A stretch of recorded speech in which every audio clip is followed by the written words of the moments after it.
¿Qué tal? Bienvenidos a un nuevo análisis a fondo. Hoy tenemos una misión verdaderamente monumental. Así es. Una exploración a detalle de un texto que aunque se escribió hace más de 700 años, fíjate que sigue resonando de una manera loquísima en los pasillos del poder actual. Estamos hablando de un tratado fundacional del siglo XIV. De monarquía. Exacto, el Tratado sobre la Monarquía. Y fue escrito nada menos que por Dante Alighieri, por ahí del año 1312. Un texto fascinante. Buenísimo. Y para esta charla nos estamos apoyando en una edición bilingüe padrísima que contrasta el latín original con el español medieval. Nuestra misión hoy es entender cómo una de las mentes más brillantes de la historia concebía el poder, la paz y la unificación de toda la humanidad. Bueno, vamos a desglosar esto porque la primera gran pregunta que surge es por qué un poeta como Dante decidió meterse de lleno a escribir un tratado político tan denso. Es una excelente pregunta para arrancar. Según el propio texto, Dante sentía un deber moral y cívico profundísimo de aportar al bien público. De hecho, usa unas metáforas increíbles para explicarlo. Dice que quien se enriquece del conocimiento de los antiguos y no aporta nada a la sociedad es como un talento enterrado. Ajá. O peor aún, lo compara con un remolino pernicioso que siempre traga agua y jamás devuelve lo que engulle. ¡Qué fuerte imagen! Sí, Dante quería ser como un árbol plantado junto a un río que da frutos a su tiempo para que otros los aprovechen. Claro, o sea, no quería ser el clásico intelectual de sillón que nada más acumula datos. Y hay una parte donde menciona que no quería llover sobre mojado. Habla de que no tenía caso volver a demostrar los teoremas de geometría que Euclides ya había resuelto. O reescribir lo que Aristóteles ya había dicho sobre la felicidad. O Cicerón sobre la vejez. Exactamente, su objetivo era explorar una verdad que fuera útil, que estuviera oculta y que casi nadie hubiera tocado porque no generaba un lucro inmediato. Y esa verdad es lo que él llama la monarquía temporal. Lo fascinante aquí es cómo Dante estructura todo su pensamiento. No es simplemente un ensayo de opinión donde suelta ideas al aire. Para nada. Es un tratado rigurosamente lógico que busca responder a 3 preguntas monumentales. Estas 3 interrogantes son precisamente las que van a guiar nuestro análisis de hoy. A ver, ¿cuáles son esas 3 grandes preguntas? La primera es si es absolutamente necesario un imperio mundial para el bienestar del mundo. La segunda es si adquirió el pueblo romano este poder global de manera legítima o fue pura usurpación y fuerza bruta. Y la tercera, que me imagino era la más polémica. La más peligrosa para su época. Si la autoridad de este emperador mundial viene directamente de Dios o tiene que pasar a través del Papa como un intermediario. Está cañón pensar que esas preguntas las hizo hace 7 siglos. Y para quienes buscan aprender de manera rápida, pero con mucha sustancia, este texto es una joya absoluta. Entender cómo se concebía el liderazgo unificado y los equilibrios de poder en el medioevo nos da una perspectiva invaluable sobre los debates actuales de gobernanza global que vemos en las noticias todos los días. Así que entrando de lleno al libro primero del tratado, que se enfoca en la necesidad de la paz y la unidad, hay que entender de dónde parte Dante. ¿Cuál es su premisa básica? Dante arranca con una idea fundamental de que toda investigación política debe empezar por definir su objetivo final. No se puede construir un sistema de gobierno sin saber para qué sirve. Y según él, el propósito supremo del género humano, su fin último es actualizar constantemente su potencia intelectiva. De potencia intelectiva. Suena un poco a clase de filosofía de universidad. Tienes razón, es un término complejo. Dante usa potencia intelectiva, pero básicamente se refiere al potencial mental y creativo de toda la humanidad en su conjunto. Haz de cuenta que el intelecto humano es como una inmensa supercomputadora compartida. Ok. El objetivo supremo de nuestra existencia como especie es mantener esa máquina encendida, operando al máximo de su capacidad, aprendiendo, descubriendo y creando constantemente. Este desarrollo tiene 2 vertientes. Teoría y práctica, me imagino. Exacto. Primero, para la especulación, que es el pensamiento puro o la filosofía. Y secundariamente, para la acción o la práctica, que abarca hacer política, construir cosas, el arte. Dios y la naturaleza no hacen nada en vano, y esta inmensa capacidad de procesamiento intelectual es lo que hace única a la humanidad en todo el universo. Oye, me gusta mucho esa analogía de la supercomputadora. Y aquí es donde entra un detalle del texto que me pareció súper lógico y hasta poético. Al igual que una persona necesita estar sentada, quieta y en reposo para poder concentrarse, leer un libro y alcanzar la sabiduría, la humanidad entera necesita un prerequisito indispensable para que esa supercomputadora funcione correctamente. La paz universal. Precisamente. Y Dante lo ilustra recordando el nacimiento de Cristo. Así es. Subraya un detalle muy particular de la historia bíblica. Los ángeles que se aparecieron a los pastores no anunciaron riqueza, no prometieron honor, larga vida, salud o belleza. Lo que la milicia celestial cantó fue paz en la tierra a los hombres de buena voluntad. Y nota también que el propio saludo de Cristo era siempre «la paz sea con vosotros». Para Dante, la paz universal es el medio más cercano e indispensable para alcanzar nuestro fin supremo, que es pensar y desarrollarnos. Sin paz, la supercomputadora humana se sobrecalienta y se apaga por los conflictos. Tiene todo el sentido del mundo. Ahora entiendo la teoría de que necesitamos paz para pensar. Pero ¿cómo justifica Dante que para tener paz mundial necesitamos a un solo gobernante? Porque hoy en día pensaríamos que darle el poder absoluto a una sola persona es la receta perfecta para una tiranía global. Si conectamos esto con el panorama general, vemos el argumento estructural de Dante. Él sostiene que cuando varias cosas se ordenan hacia un mismo fin, una de ellas debe regir o regular al resto. Es un principio de orden natural que él observa en todas partes. Como una jerarquía natural. Sí, el intelecto rige las facultades del hombre individual. El padre o la madre rigen la casa, el alcalde rige la ciudad y el rey rige el reino. Por lo tanto, si toda la humanidad está ordenada hacia un mismo fin, que es la paz, para el desarrollo intelectual, el mundo entero requiere un solo director, un único príncipe supremo. A este director es al que Dante llama monarca o emperador. Aquí es donde se pone realmente interesante. ¿Cómo defiende que este monarca no se vuelva un tirano insoportable? La lógica de Dante es brillante por lo contraintuitiva que resulta.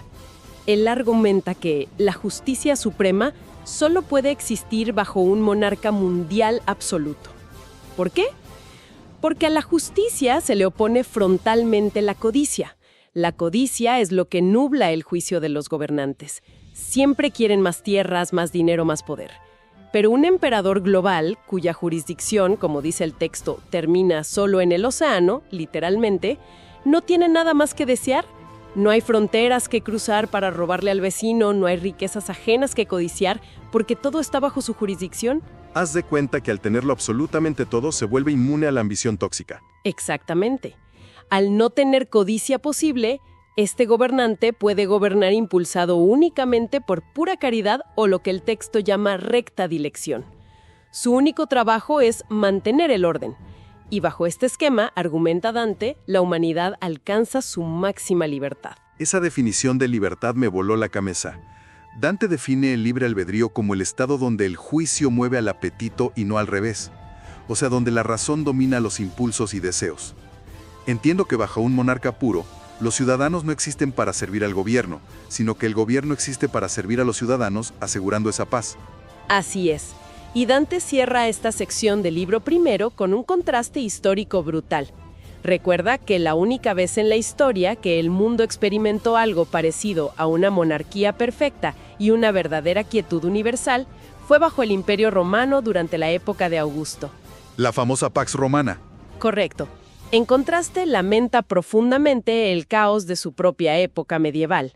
Describe a la humanidad contemporánea como una bestia de múltiples cabezas que va sufriendo naufragio tras naufragio por intentar moverse en direcciones opuestas al mismo tiempo. Esa imagen de la bestia de múltiples cabezas es poderosísima, muy gráfica, y nos lleva perfectamente al libro segundo.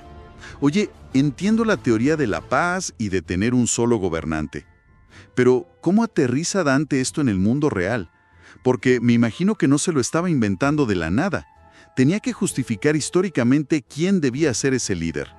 Y ahí es donde entra la segunda gran pregunta, que es la legitimidad del Imperio Romano. Y Dante confiesa algo muy personal al inicio de este libro. Admite que en un principio él mismo veía con cierto desdén la supremacía de Roma. Creía lo que muchos creen hoy, que los romanos habían dominado el mundo simplemente por el uso de la fuerza bruta y la violencia. Sí, lo típico de los imperios conquistadores. Pero cuenta que al investigar más profundamente, al clavar los ojos de la mente, como él dice, descubrió que no fue solo fuerza, sino la providencia divina obrando a través de ellos, para disipar esa niebla de ignorancia de quienes se rebelan. O sea, cambia de opinión radicalmente. Y cómo intenta probarle a los demás que Roma no era solo un imperio de abusivos, sino que tenían el derecho legítimo de gobernar el mundo. Despliega una serie de pruebas basadas en la razón y la historia.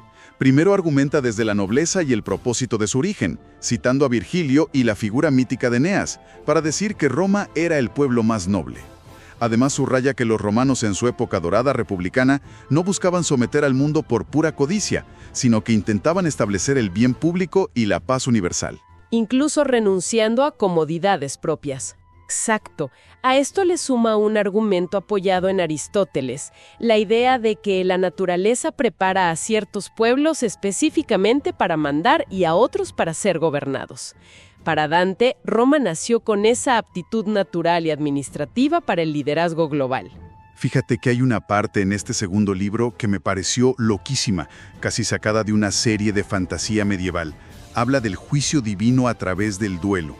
Menciona algo de unos coatletas. ¿Qué onda con eso? ¿Cómo encaja un duelo a muerte en una teoría política? Es una ventana fascinante a la mentalidad medieval. Los coatletas eran básicamente los competidores o rivales en un torneo atlético, pero aquí Dante lo aplica a imperios enteros. Él explica que cuando el juicio humano se queda corto, cuando hay un litigio entre dos reinos iguales y no hay un tribunal superior que decida quién tiene la razón, se debe acudir a la fortuna del duelo. ¡Wow! La creencia era que en un combate justo, Dios intervendría para darle la victoria a quien tuviera la razón legal y moral. Dante relata cómo Roma venció a todos sus grandes competidores por el dominio del mundo en este gigantesco torneo histórico. Incluso menciona a Alejandro Magno. Sí sugiere que justo cuando Alejandro intentaba frenar la carrera de Roma hacia el imperio global, Dios lo arrebató del certamen mediante su muerte prematura para que su temeridad no avanzara. Lo descalificó del torneo, básicamente. Era la forma en que Dios descalificaba a un rival para favorecer a Roma. Y luego cita una anécdota increíble del rey Pirro. Cuando los romanos fueron a negociar rehenes, Pirro se negó a aceptar un rescate económico, diciendo, con hierro, no con oro, decidamos ambos la vida. Es la mentalidad pura de que la fuerza de las armas, cuando se usa en un duelo formal entre naciones, es el vehículo de la voluntad divina. Es una locura cómo justificaban la guerra como un proceso legal divino. Pero, a ver, todo esto es historia y batallas. Tengo entendido que Dante guarda su carta más fuerte para el final de este libro segundo, un argumento que mezcla todo este derecho romano con la teología cristiana. ¿Me explicas ese punto? Porque me pareció un salto lógico tremendo. Esto plantea una pregunta importante, y en efecto es el clímax del libro segundo. Dante postula que si el imperio romano no hubiera sido totalmente legítimo por derecho, entonces el pecado original de Adán no habría sido castigado adecuadamente durante la crucifixión de Cristo. A ver, hay que detenernos ahí porque está muy cañón asimilar eso de golpe. ¿Cómo conecta la legitimidad de los césares en Roma con el castigo del pecado original en Jerusalén? Suena que está mezclando peras con manzanas. La conexión es estrictamente jurídica. Dante explica que en términos legales, un castigo no es simplemente causarle dolor a alguien que hizo algo malo. Imagina que alguien comete un delito y un vecino cualquiera va y lo encierra en un sótano. Pues eso es un secuestro. Exacto. No es un castigo legal, es una injusticia más. Para que una pena sea un castigo real, válido y legítimo, tiene que ser impuesta por un juez ordinario que tenga jurisdicción oficial sobre la persona y sobre el delito cometido. Ok, tiene sentido. El juez necesita tener la placa y la autoridad correspondiente. Exacto. Entonces, la teología cristiana dice que en la cruz, Cristo estaba asumiendo el castigo por el pecado de toda la humanidad junta. Por lo tanto, el juez que dictara esa sentencia de muerte tenía que tener jurisdicción legal sobre todo el género humano. Ah, ya veo para dónde va. Si Poncio Pilato solo representara a un imperio usurpador y falso, su sentencia habría sido solo un asesinato común y corriente, no un castigo legal, que redimiera a la humanidad. Cristo nació bajo el edicto de un emperador, Augusto, y fue condenado a morir bajo la autoridad formal de Roma, representada por Tiberio y Pilato. Validando todo el sistema. Para Dante, al someterse a este juicio específico, Cristo estaba validando con sus propios actos que la autoridad jurisdiccional del Imperio Romano sobre todo el mundo era absoluta, oficial y legítima. ¡Wow! Es una defensa jurídica impecable desde la mentalidad del siglo XIV. Básicamente está diciendo, si niegas la autoridad global de Roma, estás invalidando legalmente el sacrificio de Cristo. Es un argumento diseñado para dejar sin palabras a cualquier clérigo de su época. Y justo con esa base sentada, el tratado entra en su terreno más delicado, que es el libro tercero. Por lo que veo aquí es donde Dante se mete en problemas serios. Él mismo admite al inicio que lo que va a decir causará bastante indignación y hasta rubor en algunos rostros.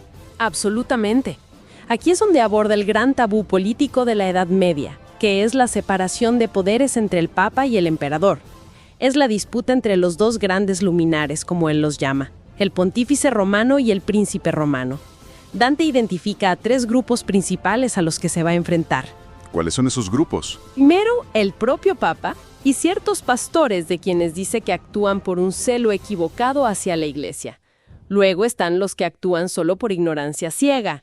Y finalmente, un grupo al que ataca con muchísima dureza, los llamados decretalistas. ¿Quiénes eran esos decretalistas? Eran básicamente los abogados corporativos de la Iglesia en esa época. Eran clérigos que ignoraban por completo la filosofía y la teología profunda y basaban todos sus argumentos únicamente en decretos legales eclesiásticos y tradiciones burocráticas, para intentar restar valor al imperio y darle todo el poder terrenal al Papa. Pura burocracia. Dante los detestaba porque reducían debates cósmicos a meros tecnicismos legales a favor de la Iglesia. He escuchado que en esa época la Iglesia usaba metáforas bíblicas muy pesadas para justificar su poder absoluto sobre los reyes. Cosas como el sol y la luna o algo de unas espadas. ¿Cómo se defendió Dante de todo eso? Porque ir en contra de la interpretación del Papa en el año 1300 no era cualquier cosa. Dante se dedica a desmantelar metódicamente cada una de esas alegorías, empezando por la famosa analogía del Génesis sobre el sol y la luna. La Iglesia afirmaba que el Papa era el luminar mayor, el sol, y el imperio era la luna. Su argumento era que como la luna no tiene luz propia, sino que solo refleja la luz que recibe del sol, entonces el poder político terrenal derivaba enteramente del poder espiritual del Papa. Lógico desde su perspectiva. Pero Dante rechaza tajantemente esto con argumentos lógicos, astronómicos y teológicos, demostrando que ambos poderes fueron creados de forma independiente. También refuta argumentos basados en figuras del Antiguo Testamento. Sí leí que algunos decían que porque el profeta Samuel depuso al rey Saúl, eso probaba que la Iglesia tenía el poder de quitar y poner presidentes o emperadores, por así decirlo. Exacto, y Dante aclara magistralmente que Samuel no estaba actuando como un vicario con poder político propio, sino simplemente como un mensajero directo de Dios, cumpliendo un mandato específico en un momento particular. No establecía una regla de oro de que los sacerdotes mandan sobre los reyes. ¿Y qué hay de la metáfora de las 2 espadas? Eso suena muy épico. En el Evangelio de Lucas, el apóstol Pedro le dice a Cristo: «He aquí 2 espadas». La tradición eclesiástica y papal afirmaba que estas 2 espadas representaban claramente los 2 grandes gobiernos de la humanidad, el gobierno espiritual y el gobierno temporal. Y decían que ambas eran del Papa. Claro que ambas espadas estaban bajo el control directo de la Iglesia y de Pedro. Dante argumenta que eso es sacar el texto totalmente de contexto, demostrando que la intención de esa frase en la Biblia no tenía absolutamente nada que ver con política imperial. Fíjate que también me llamó muchísimo la atención algo que parece un chisme histórico buenísimo: la famosa donación de Constantino. Haz de cuenta que la Iglesia aseguraba tener un documento legal de propiedad sobre el imperio. ¿Cómo destruye Dante ese argumento jurídico? Es uno de los puntos más brillantes del libro y un argumento de derecho constitucional súper vanguardista para su época. Había una creencia y un documento que después se comprobó que era falso, pero que en tiempos de Dante se creía real. Ok. Decía que el emperador romano Constantino, después de supuestamente ser curado de lepra por el Papa Silvestre, le había donado a la Iglesia la ciudad de Roma y varias partes fundamentales del imperio en agradecimiento.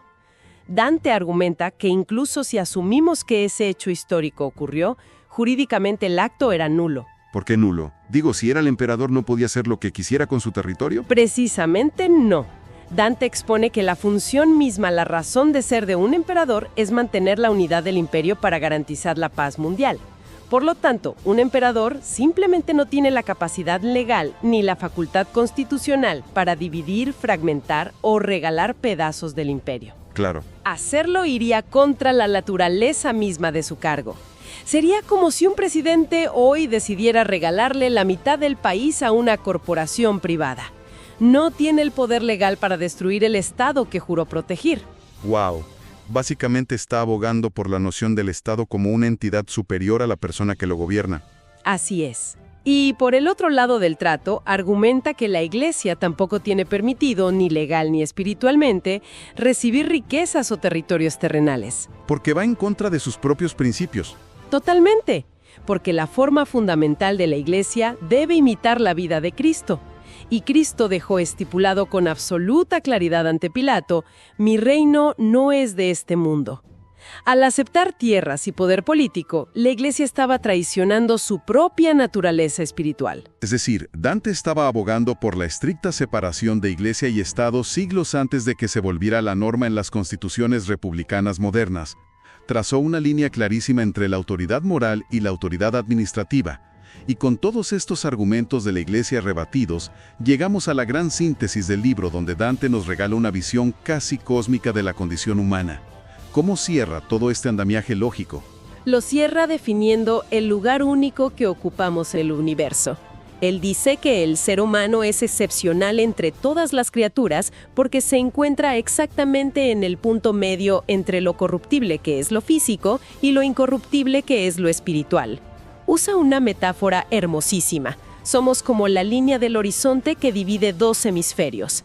Dado que tenemos esta naturaleza dual, necesitamos irremediablemente dos guías directivos distintos, cada uno enfocado en una meta específica.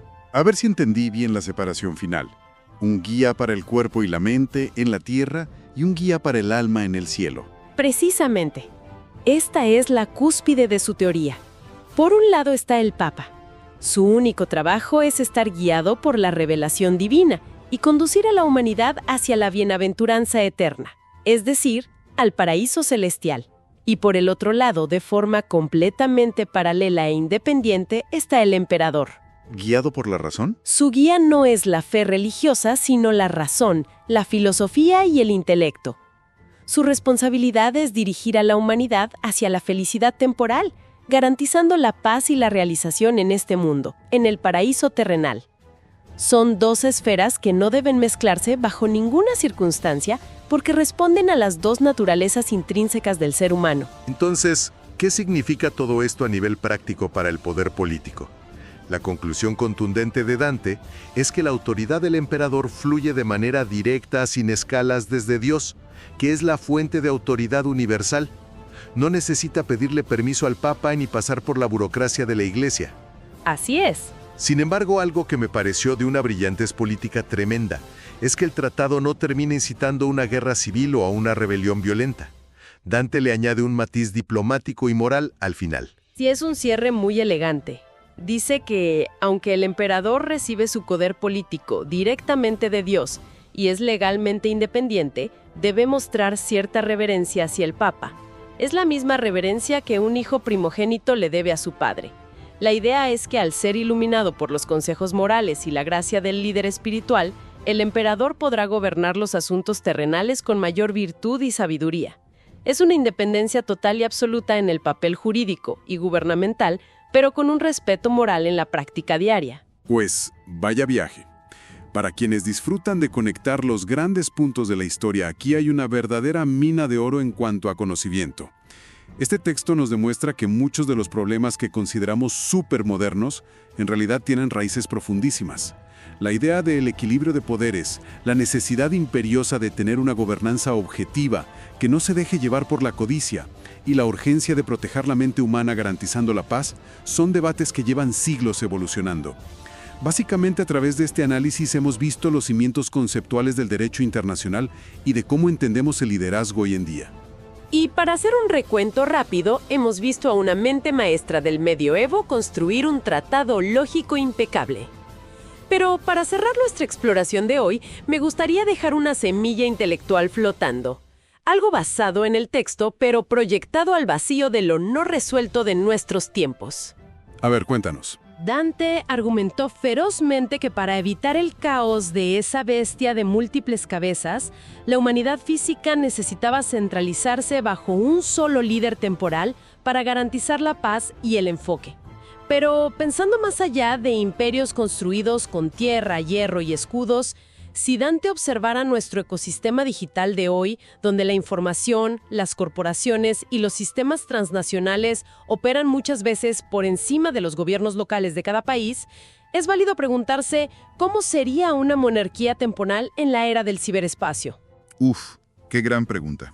¿Acaso la descentralización tecnológica que vivimos hoy es nuestra nueva bestia de múltiples cabezas? ¿O será que requiere una gobernanza global unificada para finalmente darnos esa elusiva paz intelectual? Algo para reflexionar, definitivamente. Está muy cañón pensar en eso. Quizá la supercomputadora humana de la que hablábamos hoy está más fragmentada que nunca por falta de esa paz digital. Es algo muy profundo para que la audiencia lo reflexione por su cuenta. Con esa gran incógnita, cerramos por hoy. Muchísimas gracias por acompañarnos en este análisis a fondo y nos escuchamos en la próxima inmersión en el conocimiento. Hasta luego.